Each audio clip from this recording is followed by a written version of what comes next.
Bueno, vamos a hablar sobre los procesos metabólicos y bioquímicos de los microorganismos.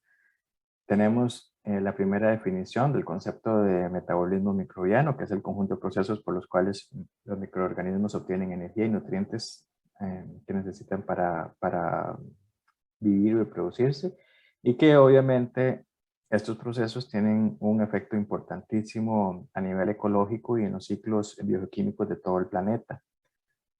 Siempre digo que los organismos son el inicio y el fin de la vida, porque bueno, están desde que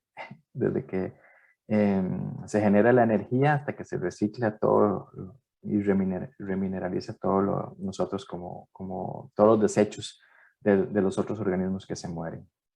Tenemos dos conceptos principales: anabolismo, que se refiere a la síntesis, y el catabolismo, a la degradación. Entonces, en el anabolismo tenemos, por ejemplo, nutrientes y energía que se utilizan para sintetizar los diferentes componentes celulares.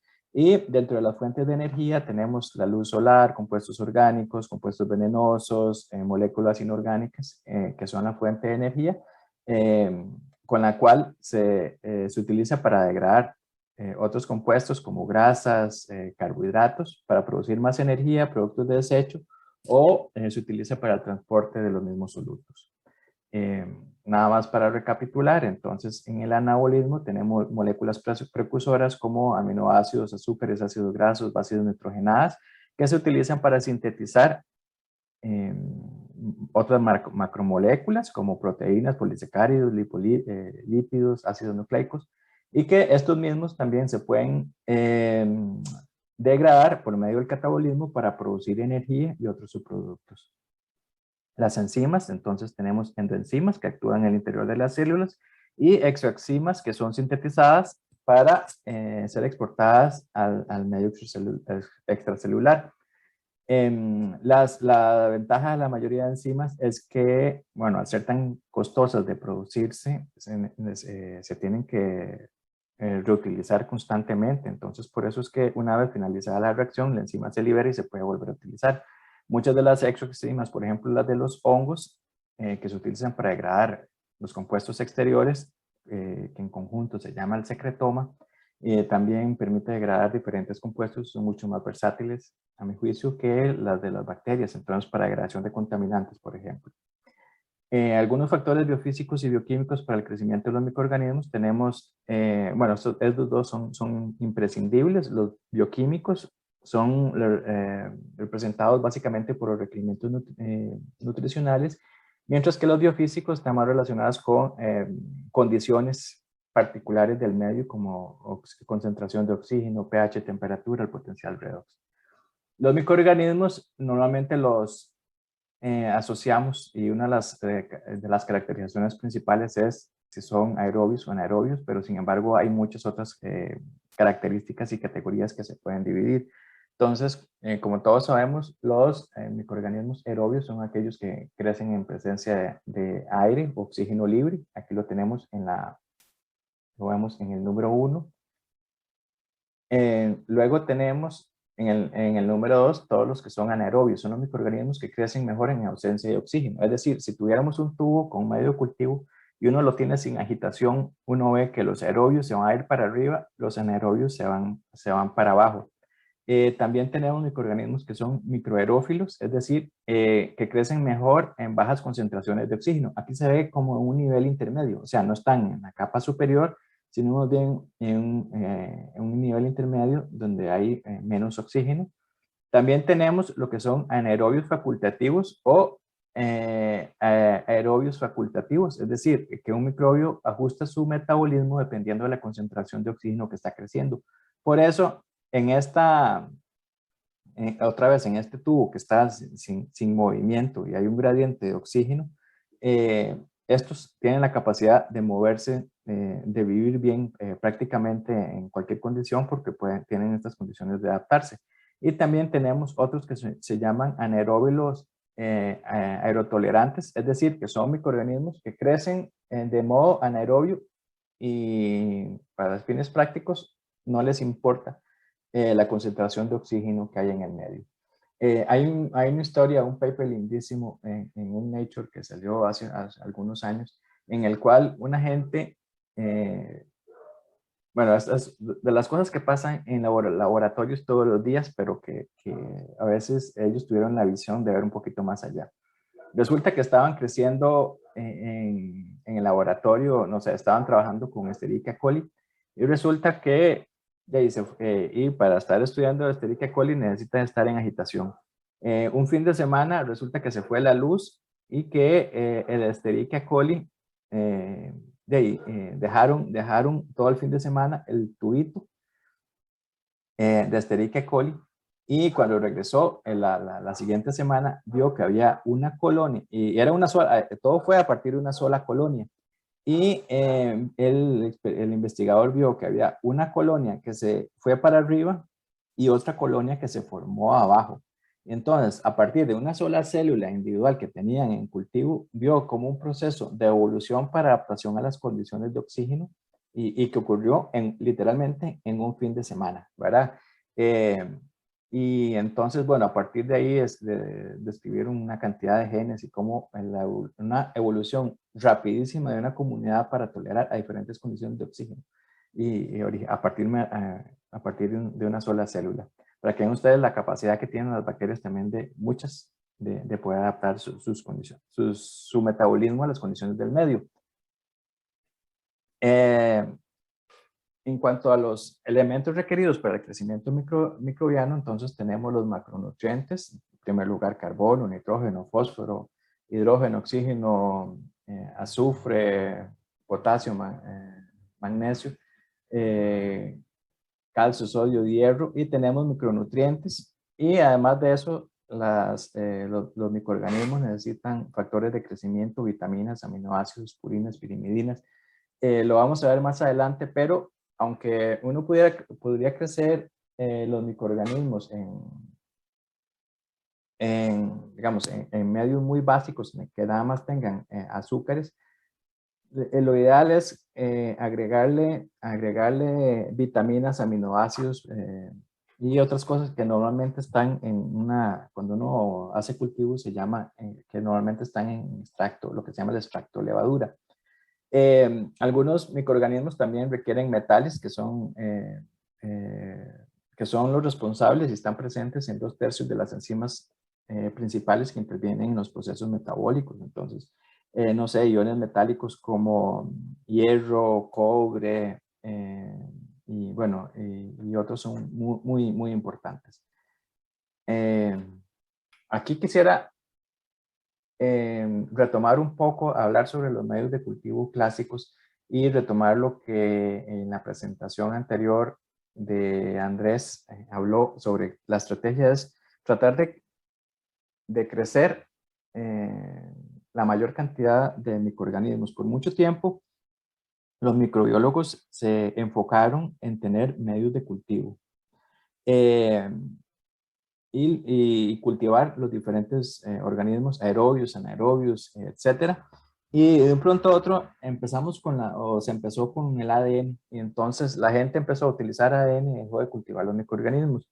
Pero ahora que tenemos tanto genoma y tanta información, nos hemos dado cuenta de que eso no es suficiente. Para entender bien la fisiología de un microorganismo, no hay nada como poder tenerlo aislado para poder entender la fisiología, pero también la ecología, ¿verdad? Que es que el ADN es simplemente un libro que dice lo que podría ser, ¿verdad? Pero nosotros mismos podríamos hacer muchas cosas, pero lo que hacemos es otra cosa, ¿verdad? Entonces, otra vez está retomando con mucho ímpetu el tratar de diseñar diferentes métodos para poder cultivar los microorganismos, co-cultivar, como hemos visto en aquel paper que cultivaron esta arquea por 7 años para poder entenderla y para poder estudiarla. Y bueno, lo que quiero decirles es que es importantísimo no solamente estudiar el ADN, sino también tener el microorganismo. Y paralelamente yo diría que las dos técnicas para mí fundamentales es estudiar el ADN y por otro lado la proteómica, ¿verdad? Que es, o las proteínas, que es la otra técnica, que es lo que le dice lo que realmente están haciendo los microorganismos. Pero para cultivar microorganismos hay diferentes. Aquí quiero nada más decirles algunos medios típicos, por ejemplo, el LB, que tanto mencionó Cristian ahora, que normalmente tiene una fuente de azúcar, tiene sal, tiene extracto de levadura y agua. Uno que se utiliza muchísimo para hongos se llama PDA, que tiene dextrosa, que es un azúcar simple, almidón de papa, agua, pH, y luego tiene streptomicina y cloranfenicol. Esto normalmente para aislar hongos, ¿verdad? Y eliminar y no crecer bacterias. ¿Alguien sabe por qué la streptomicina y el cloranfenicol se usan para aislar hongos? Bueno, se los voy a mencionar rápidamente. La streptomicina y cloranfenicol, ambas tenían que ver con, tenían de molécula target la subunidad pequeña y la subunidad del ribosomal, pero sin embargo, como las subunidades del ribosomal de hongos eucariontes son muy diferentes a los de procariontes, no les hace nada. Entonces, son buenos antibióticos para trabajar con hongos y eliminar el problema de las bacterias. Tenemos otros medios para utilizar, para aislar actinomicetes. Entonces vean que ya tienen más asparagina, propionato bueno, algunas otras sales que son más particulares. O medios, por ejemplo, para aislar quitridios, que son hongos que son parasíticos normalmente. Y bueno, entonces también fuentes en este caso básicamente fuentes de glucosa. Esta es tal vez una de las diapositivas principales de la clase de hoy. Quisiera nada más mostrarles la diversidad de metabolismos que tienen los microorganismos. Entonces, si los clasificamos por la fuente de energía, tenemos los que utilizan luz, entonces estos los conocemos como fotótrofos. Trofos normalmente tienen que ver con alimentación, ¿verdad? Y foto es de luz, ¿verdad? Bueno, de estos se dividen en dos categorías, los que usan el poder reductor del agua, entonces para hacer la fotosíntesis oxigénica, entonces de eso tenemos las algas y las cianobacterias. Habíamos visto en unas clases anteriores que tenemos, por ejemplo, estas cianobacterias, Synechococcus y Procorococcus, que ambas pueden representar fácilmente el 5% de los microorganismos del planeta, son sumamente abundantes, sobre todo, bueno, en aguas, y son los principales responsables de que tengamos más oxígeno en la atmósfera. Por otro lado, tenemos los otros fotótrofos que realizan fotosíntesis anoxigénica, en la cual no se utiliza agua, sino más bien se utiliza el disulfuro de azufre, perdón, sí,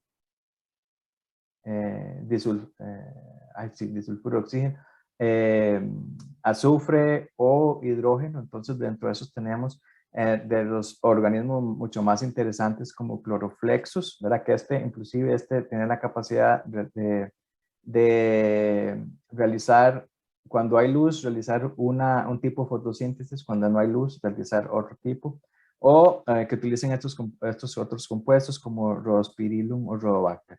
Por otro lado, tenemos los que utilizan como fuente de energía compuestos químicos, entonces estos se llaman quimiótrofos, y dentro de estos los que tenían, por un lado, utilizan como fuente de energía compuestos inorgánicos y los compuestos orgánicos. Dentro de los que utilizan compuestos inorgánicos, entonces se llama, aquí es donde tenemos una variedad de metabolismos impresionante, los que se llaman los quimiolitrofos,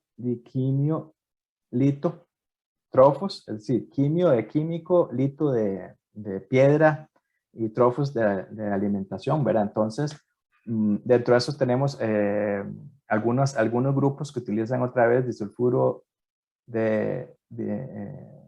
disulfuro de hidrógeno, esa es la palabra, disulfuro, azufre, bueno, otros compuestos sulfurados, como los cromatiales, que son gamas proteobacterias, que antes se conocían como bacterias coloreadas, no del azufre. Tenemos otros que tienen la capacidad de tomar la energía a partir amoníaco, del amonio, particularmente los del amonio. Hay un metabolismo nuevo que se llama ANAMOX, que se llama Anaerobic Ammonium Oxidation, y tenemos los grupos de los plantomicetes, que son como un género que se llama Kuehnia, que son importantísimos para los procesos de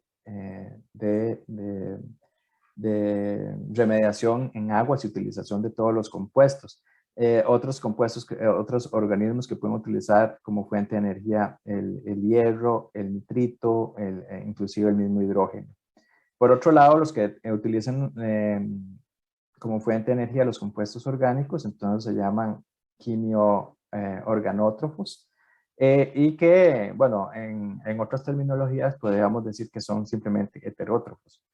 Y algunos de estos pueden hacerlo en condiciones aerobias y en otros en condiciones anaerobias. Entonces, utilizando en lugar de agua, utilizando estos compuestos, como los microorganismos sulfatos reductoras, de las denitrificantes o las metanogénicas. Y por otro lado, otros microorganismos que utilizan fuentes de carbono orgánicas, que no utilizan estas moléculas como aceptoras, sino agua, pero que lo realizan en condiciones anaeróbicas, entonces por procesos de fermentación, y tenemos las bacterias y las levaduras. Ok, algo muy importante del crecimiento de los microorganismos es que uno puede distinguir diferentes fases de crecimiento. Y entonces, estos me parece que es una cosa conceptual muy importante que todos conozcan.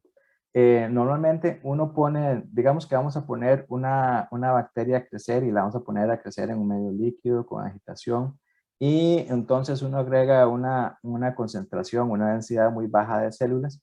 Las primeras, entonces, las células van a tener lo que se llama la fase LAC, que es como una fase de ajuste al medio y las condiciones, en la cual no hay crecimiento. Luego existe una fase log, que es lo que se llama también la fase exponencial, en la cual el crecimiento ocurre, las bacterias crecen, o los microorganismos, a una velocidad máxima posible, donde están utilizando todos los nutrientes que hay en el medio, y son las condiciones de crecimiento ideal.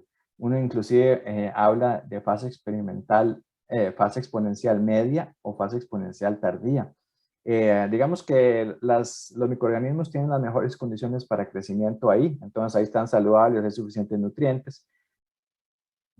Cuando uno quiere hacer, por ejemplo, lo que se llaman células competentes, es decir, que uno quiere hacer células para transformar o para utilizar en diferentes procesos de biología molecular, uno normalmente trabaja con las células en esta fase.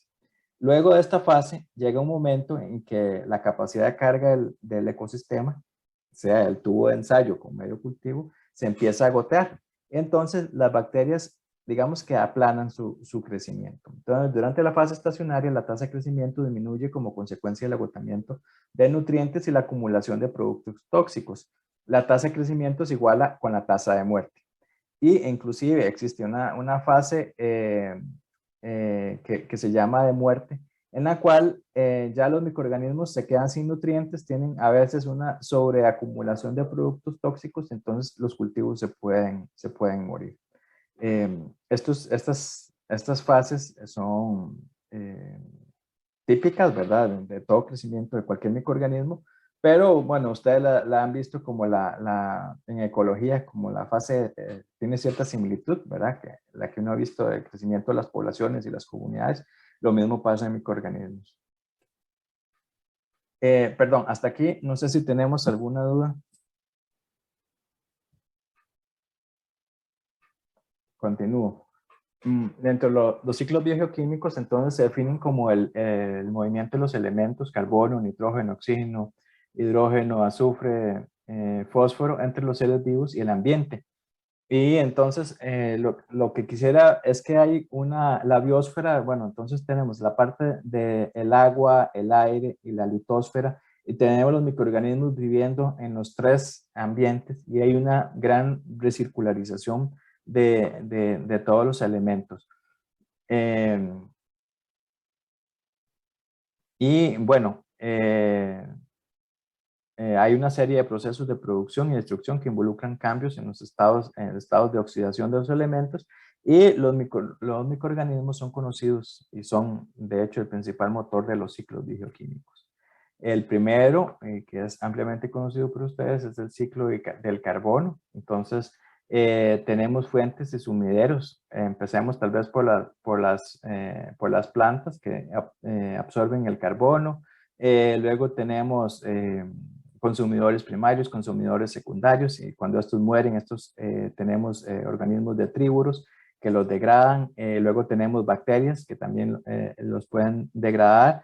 Y muchos de estos se convierten, por ejemplo, otra vez en CO2. Por otro lado, tenemos reservorios antiguos, como todos los combustibles fósiles, donde también hay organismos que los pueden producir que pueden producir CO2, ¿verdad? Por otro lado, también la respiración de los productores primarios o carnívoros, en estos casos, también producen CO2.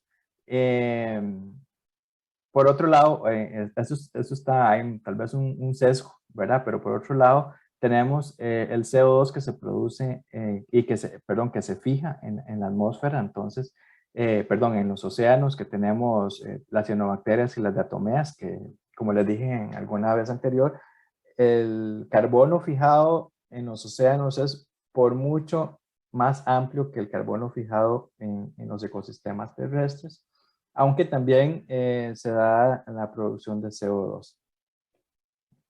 En cuanto a los ciclos de carbono, yo quisiera mencionar en ambientes acuáticos, y porque son altamente importantes, un concepto que se llama el microbial loop. Entonces, ¿qué es una cadena? Es una manera de representar las vías tróficas en las cuales se incorpora el carbono orgánico disuelto en las cadenas de carbono. Normalmente, bueno, estas dos, y aquí está la referencia, pero vamos a tener entradas y salidas de CO2 a los ecosistemas acuáticos. Y entonces tenemos el fitoplancton, donde el fitoplancton, tanto las algas como cianobacterias, realizan fotosíntesis, y eso es carbono fijado, que luego pasa bueno, por un lado pasa a través del zooplancton que se alimenta de esto, pero también tenemos microorganismos que lo degradan y lo convierten en materia orgánica particulada o materia orgánica disuelta. Ambas, bueno, no sé no sé si ustedes tienen claro el concepto de que el suelo es una matriz compleja, ¿verdad? Entonces hay lugares donde hay alta densidad de nutrientes, microorganismos, y otros lugares en que no pasa eso. Créanme que el océano o los sistemas acuáticos también pasa lo mismo, por las mismas corrientes, por el mismo flujo en el que se están moviendo las cosas en el agua. Hay partes donde hay aglomeración de algunos sustratos, de algas, y estos generan, por ejemplo, lipopolisacáridos o exopolisacáridos, y hay áreas de más concentración donde crecen más microorganismos. Entonces eso se llama la materia orgánica particulada. Por otro, la columna del agua, donde solamente está el microorganismo tal cual, sin agruparse con muchos otros, es lo que uno llama las condiciones de vida libre, ¿verdad? En ambas condiciones hay microorganismos con diferentes capacidades metabólicas, que también lo que hacen es degradar todos los desechos de materia orgánica que originalmente venía del fitoplancton, y que lo que hacen es reincorporarlo como nutrientes inorgánicos, ¿verdad? Estos nitrógeno y fósforo, que luego son, y bueno, y como respiración de CO2, pero muchos de estos nutrientes son reincorporados, son reutilizados en el fitoplancton. Algo importante es que, bueno, tenemos carbono orgánico disuelto, que es utilizado por el fitoplancton, y luego esto puede pasar al nanoplancton, al microplancton, al mesoplancton y a los diferentes niveles tróficos. A uno en ecología le dicen que hay nada más 4 o 5 niveles tróficos, ¿verdad? Pero sin embargo, si uno considera los diferentes poblaciones de microorganismos o diferentes tipos que hay en el plancton, hay muchísimos más niveles tróficos. Y bueno, aquí quería mencionarles un trabajo mío publicado hace algunos años en el cual proponemos que los hongos degradan y producen ácidos húmicos en los ecosistemas acuáticos. Y la idea de esto es que por mucho tiempo, cuando se estudiaba la degradación de moléculas complejas, digamos la lignina, se pensaba que, bueno, cuando se estudiaban o la degradación de sustancias complejas por hongos, en un inicio se pensaba que los primeros estudios apuntaban a sustancias reactivas de oxígeno, es decir, moléculas altamente oxidantes eh, como el peróxido de hidrógeno o el superoxígeno, radicales libres de oxígeno, etcétera, que tenían un efecto importante en degradar las moléculas grandes. Pero de un pronto a otro se empezó a estudiar que las enzimas eran más importantes y se estudiaron y se encontraron lo que se llaman las enzimas, las lignocelulasas, ¿verdad? Que entonces degradan tanto lignina como celulasas. Pero resulta que lo que pasa en la naturaleza es que ambos procesos coexisten. Entonces, digamos que hay un resto de una materia orgánica compleja como, digamos, los ácidos húmicos. Entonces, están actuando procesos químicos como la reacción de Fenton, esta que utiliza hierro y peróxido para producir diferentes radicales libres que son los que atacan las moléculas grandes, y a la par de eso están actuando la degradación enzimática, y entonces esto lo que hace es producir por un lado, diferentes subproductos, y por otro lado, muchos de estos, la degradación es incorporada en la materia orgánica que pasa a la cadena alimentaria, y muchos de los subproductos se pueden unir, por ejemplo, con otras fuentes de carbón, de degradación de otros microorganismos, y que pueden también producir otros compuestos complejos o moléculas grandes. Es decir, moléculas otra vez muy similares a los procesos ácidos húmicos, por ejemplo. ¿Qué quiero decir con esto? Es que a veces lo que tenemos que pensar en la naturaleza es que tanto el carbono como el nitrógeno y los demás compuestos se tratan de utilizar al máximo. Se degradan por una vía, por otra, y después hay otro organismo que utiliza una vía u otra, y los subproductos eventualmente pueden ser reincorporados por los mismos microorganismos para producir otra vez. Entonces, sí, la vía de degradación de compuestos y de ácidos húmicos o compuestos, digamos, de carbono grandes, son bien complejas, pero los hongos tienen esa capacidad de degradar, pero también sintetizarlos. Y bueno, los ácidos húmicos tienen, además de ser una reserva de energía muy grande, también tienen actividades bioquímicas importantes, por ejemplo, en el suelo, pero también en los sistemas acuáticos. Y bueno, lo bonito que demostramos en este estudio es que los hongos tenían la capacidad tanto de degradarlos como producirlos. En este otro estudio que publicamos en esta revista Nature Reviews en Microbiology hace un par de años, también estábamos propuesto que los hongos tienen un papel ecológico importante en los sistemas acuáticos. Si hoy nos ponemos a decir, yo creo que si yo les pregunto a ustedes si los hongos tienen un papel ecológico importante en los suelos, nadie me lo refutaría, ¿verdad? Sin embargo, en todos los sistemas acuáticos, nadie habla de los hongos, ¿verdad?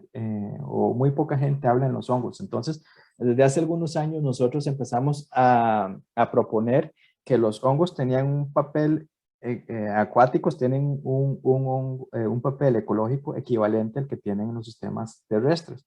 Y dentro de estos proponemos algunos conceptos que son importantes. Bueno, en el entendido que los hongos tienen la capacidad de incorporar la materia orgánica alóctona, es decir, no la que se está produciendo por la fijación de carbono, sino todos los residuos de carbono que se van por y la contaminación que generamos nosotros, y que tienen la capacidad de degradarlo e incorporarlo en las cadenas alimenticias. Y los hongos tienen tres procesos principales.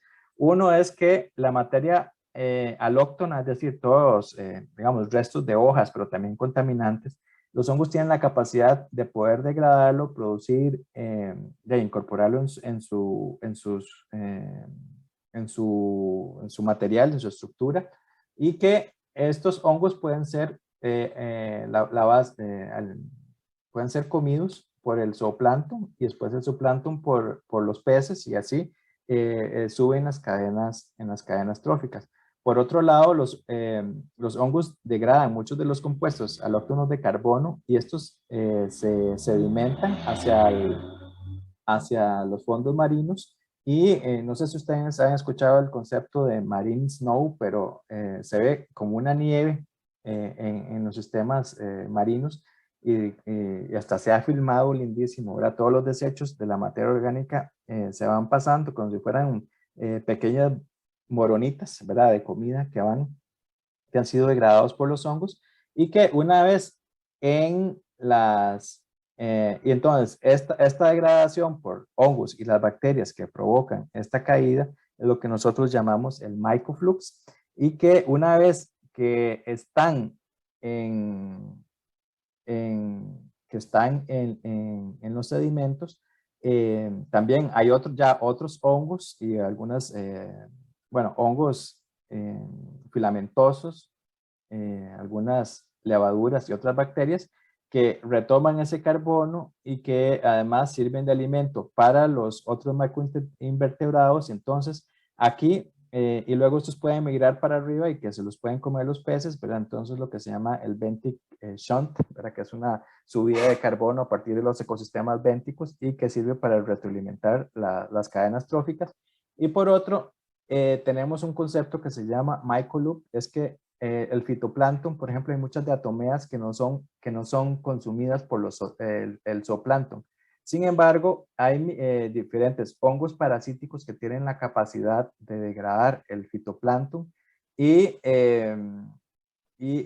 los productos o estos mismos hongos que producen, por ejemplo, zoosporas, sí son ingeridos por el zooplancton. Entonces, es otra forma de cómo recircularizar el carbono en los ambientes acuáticos. Por otro lado, en cuanto al ciclo de nitrógeno, tenemos diferentes reservorios. Hay tres formas principales en las que, por ejemplo, se puede fijar el nitrógeno. Bueno, ustedes saben que la atmósfera está compuesta por 78% de nitrógeno, entonces hay un gran bias yo pienso que es un gran sesgo de la vida en este planeta hacia la utilización del nitrógeno, ¿verdad? Y aunque el nitrógeno atmosférico es muy abundante, no está disponible para los organismos que normalmente los ocupan en formas de sales. Entonces, normalmente hay tres formas principales de pasar el nitrógeno atmosférico a sales. Una es a través de los rayos que se puede fijar en los suelos. La otra es a través de los procesos industriales en los que se producen fertilizantes, y la otra es a través de la fijación de nitrógeno en las plantas. Y normalmente se produce o se fija como una sal de amonio, en la cual luego ya esta se puede descomponer a través de diferentes microorganismos y procesos de nitrificación y desnitrificación que voy a explicar con más detalle. Si hay una figura de un proceso metabólico que me interesaría que también se grabaran de esta clase, es esta. Y yo sé que es un poco complejo, pero la vamos a ir viendo. Quiero partir del hecho de que, otra vez, el nitrógeno en este planeta es muy abundante, ¿verdad? Y que la vida de alguna manera se ajustó para tener esas cantidades o esas condiciones, utilizar el nitrógeno de la manera más eficiente posible.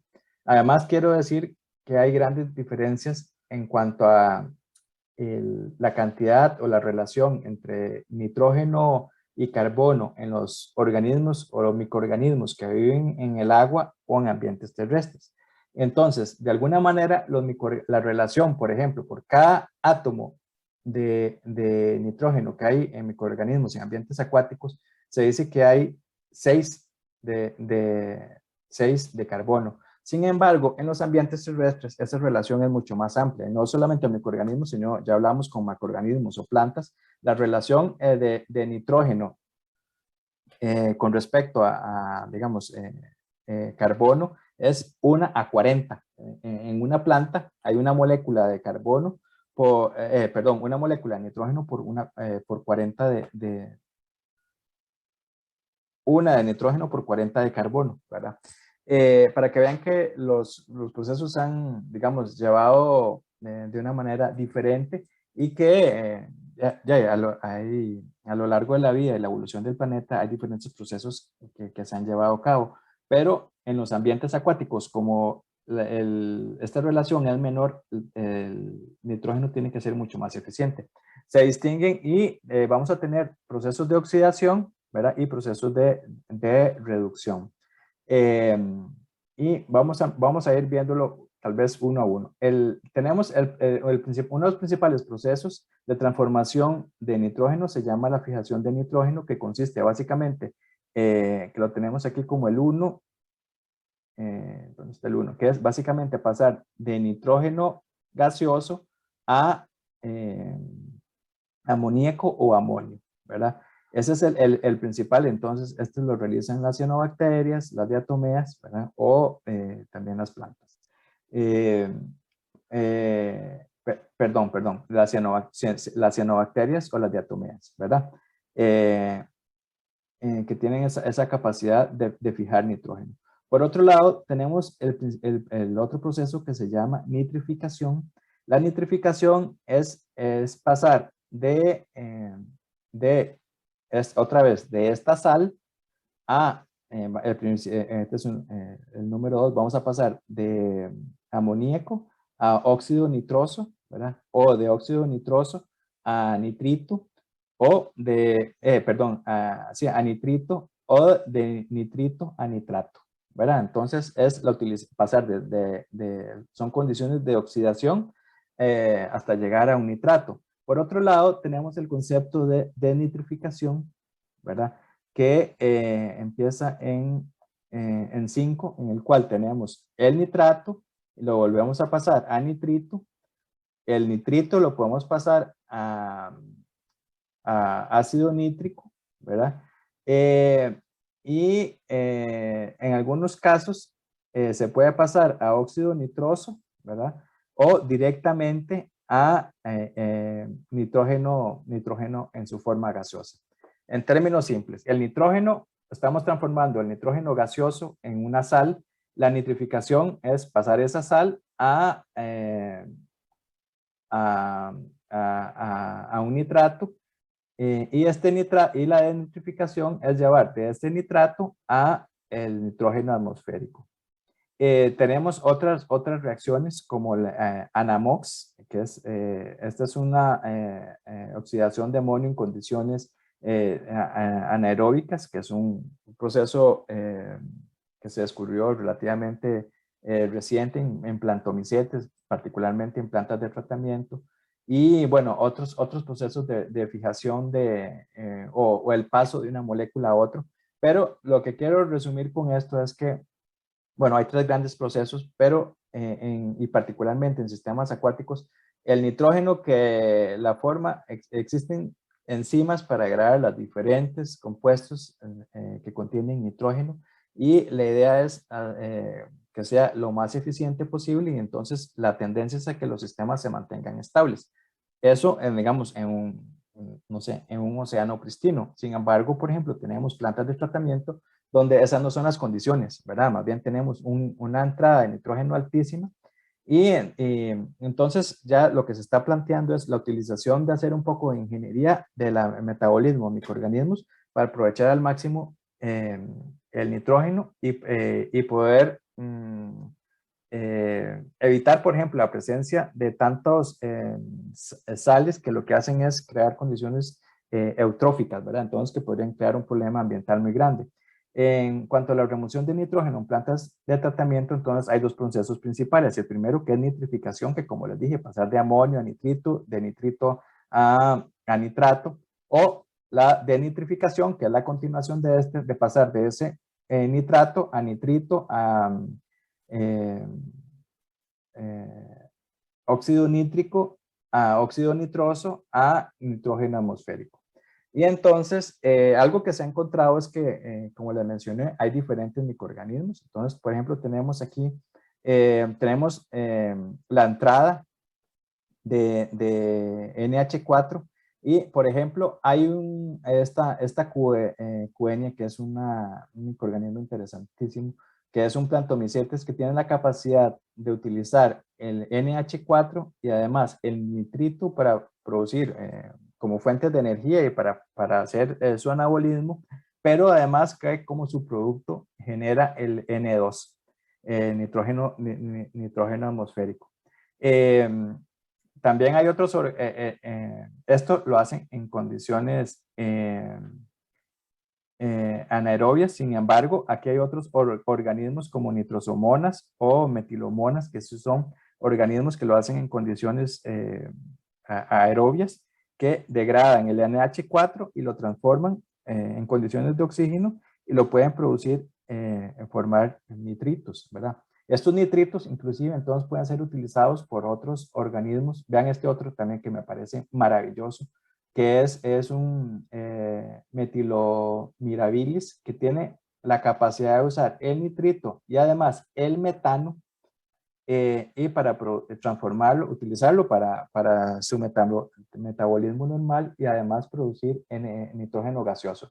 Entonces, este es importantísimo porque estamos consumiendo el nitrito, pero además estamos evitando la producción de metano, ¿verdad? Estos microorganismos, bueno, son importantes en plantas de tratamiento, pero también podrían ser muy importantes en, no sé, los arrozales, que se dice que generan muchísimo metano, ¿verdad? Y como ustedes saben, metano es un gas de efecto invernadero. Pero en los sistemas también de plantas de nitrógeno, de plantas de tratamiento, pueden haber otros microorganismos como Nitrobacter o esta arquea, que más bien tiene la capacidad de, a partir de nitratos, producir otra vez amonio. Lo que quiero decir con esto también es que hay diferentes microorganismos que tienen diferentes condiciones. Uno quisiera que la remediación de aguas en este país existiera primero, pero en segundo lugar que fuera eficiente, y que si estamos desechando cualquier cantidad de basura y, no sé, aguas negras con una carga altísima de nitrógeno, fosfato, ¿verdad? Que esa, de alguna manera, utilizaban microorganismos para limpiarla y que el agua saliera lo más limpia a los ríos. Y para esto, entonces, es importante utilizar los diferentes metabolismos microbianos. Otra cosa importante es que muchos de estos, algunos se dan en condiciones aerobias, otros se dan en condiciones anaerobias. Entonces, para el funcionamiento óptimo de una planta de tratamiento se debería hacer, por ejemplo, y la oxidación se da a partir del movimiento del agua, ¿verdad? Entonces, que se hicieran periodos estacionarios y periodos con agitación, ¿verdad? Entonces, para que cada bacteria pueda realizar su metabolismo óptimo.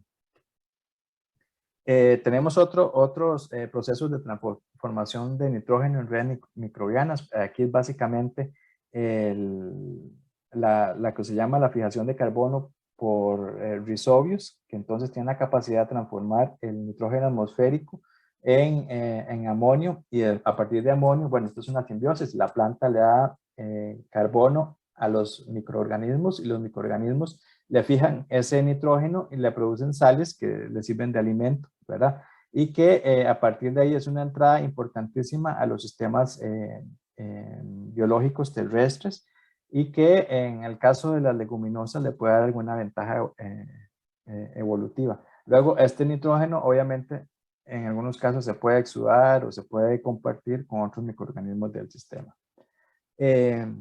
Y bueno, para ir terminando, quisiera comentarles sobre este otro tipo de bacterias que realizan unos metabolismos interesantísimos.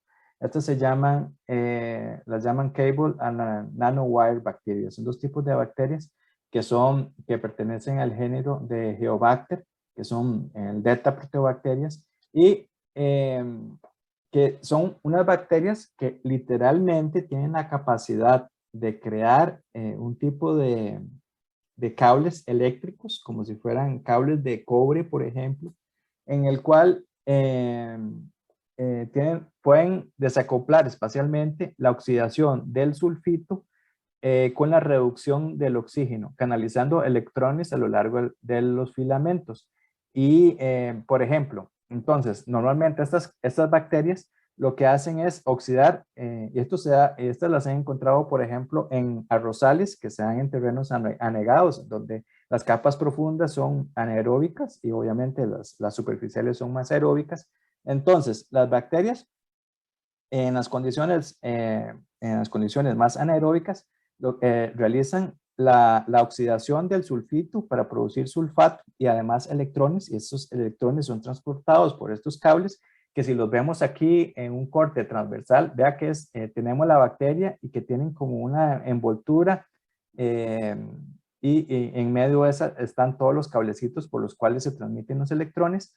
Y luego, bueno, se da la transferencia de esos electrones a través de estos nanowires o bacterial cables que llaman. Y luego, en condiciones de oxígeno, entonces ya pueden realizar el oxígeno más el hidrógeno más el electrón que traían, entonces ya pueden producir agua o pueden transformar el hierro 3 en hierro 2.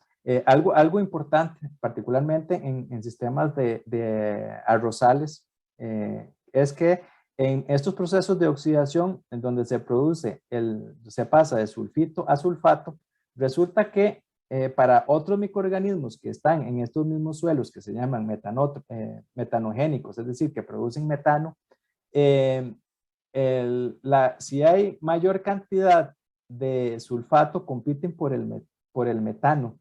Y entonces, no sé, en estos organismos, cuando estos organismos en estas condiciones están presentes, la producción de sulfato por estos mismos hacen que otros organismos no produzcan tanto metano y entonces que las emisiones de estos tipos de cultivos inclusive sean menor. Pero lo curioso es que esto, bueno, se identificó en este género Geobacter, pero hay otras similares también que realizan estos mismos procesos, no en este acople de esta estructura, sino con cables particulares. Y curiosamente estos han sido muy estudiados porque, bueno, se están utilizando para bioremediación, para biosensores, pero inclusive también se están utilizando para hacer baterías eléctricas para celulares, ¿verdad? Porque aparentemente algunas de estas funcionan nada más con gradientes de oxígeno o inclusive con gradientes de humedad y a partir de esto pueden generar electrones que pueden alimentar eventualmente un celular o cualquier otro eh, dispositivo electrónico. Entonces, para que vean ustedes la maravilla de la naturaleza y cómo estos cablecitos pueden llegar a medir inclusive, bueno, no recuerdo, aquí tenemos 5 micros, pero pueden casi que centímetros, bueno, casi que 1 centímetro, lo cual es un montón, ¿verdad? Y cómo pueden desacoplar los procesos de oxidación, transferencia de electrones y reducción a lo largo de una matriz como puede ser el suelo.